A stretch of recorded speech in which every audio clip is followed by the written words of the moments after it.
Idukki Thodupuzha നരക്കുഴിയിൽ car കത്തി ഒരാൾ മരിച്ചു. പെരുമാങ്കണ്ടം നരക്കുഴി സ്വദേശി സിബിയാണ് മരിച്ചത്. ആത്മഹത്യയാണെന്നാണ് പോലീസിന്റെ പ്രാഥമിക നിഗമനം.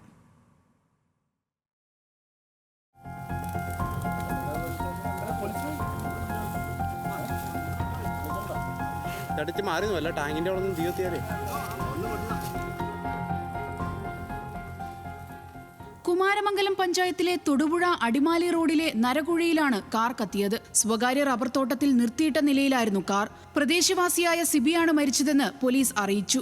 തീ ആളിപ്പടരുന്നത് ശ്രദ്ധയിൽപ്പെട്ട നാട്ടുകാർ അറിയിച്ചതിനെ തുടർന്ന് തൊടുപുഴയിൽ നിന്നുള്ള അഗ്നിരക്ഷാ സേനയെത്തിയാണ് തീ അണച്ചത്. സിബിയുടെ മൃതദേഹം പൂർണ്ണമായും കത്തിക്കരിഞ്ഞ നിലയിലായിരുന്നു. പെട്രോൾ ഒഴിച്ച് സ്വയം തീ കൊളുത്തിയതാണെന്നാണ് പോലീസിന്റെ പ്രാഥമിക നിഗമനം. റിട്ടയർഡ് കോപ്പറേറ്റീവ് ബാങ്ക് ജീവനക്കാരനാണ്. വീട്ടിൽ നിന്ന് സാധനം വാങ്ങിക്കാനായിട്ട് പോവുകയാണെന്ന് പറഞ്ഞിറങ്ങിയതാണ് രാവിലെ. മറ്റു വിവരങ്ങളൊന്നും നമുക്ക് ലഭ്യമല്ല. കൂടുതലായിട്ട് പരിശോധിക്കുന്നു. മെയിൻ റോഡിൽ നിന്ന് അല്പം ഉള്ളിലേക്കാണല്ലോ ഈ വഴി അല്ലേ? മെയിൻ റോഡിൽ നിന്ന് പറമ്പിലേക്ക് കയറുന്ന വഴിയാണ്. അതിൻ്റെ ഗേറ്റിനോട് ചേർന്നാണ് വണ്ടി പാർക്ക് ചെയ്തിരിക്കുന്നത്. വണ്ടി സൈഡിലേക്ക് പാർക്ക് ചെയ്ത് കഴിഞ്ഞാൽ കൂടുതൽ വിശദമായ അന്വേഷണത്തിലാണ് എന്താ കാര്യങ്ങളെന്ന് നമുക്ക് മനസ്സിലാക്കാൻ കഴിയുള്ളൂ. പെരുമാങ്കണ്ടത്തെ പമ്പിൽ നിന്ന് സിബി പെട്രോൾ വാങ്ങിയതായി പോലീസ് അന്വേഷണത്തിൽ കണ്ടെത്തിയിരുന്നു. ഫോറൻസിക് പരിശോധനകൾക്ക് ശേഷം മാത്രമേ കൂടുതൽ വിവരങ്ങൾ വ്യക്തമാകൂ. മരിച്ച സിബി കുമാരമംഗലം സഹകരണ ബാങ്കിലെ ജീവനക്കാരനും സെക്രട്ടറിയുമായി പ്രവർത്തിച്ചിട്ടുണ്ട്. മാനസിക സമ്മർദ്ദത്തിന് സിബി മരുന്ന് കഴിക്കാറുണ്ടായിരുന്നെന്നാണ് കുടുംബം പറയുന്നത്. ന്യൂസ് മലയാളം, ഇടുക്കി.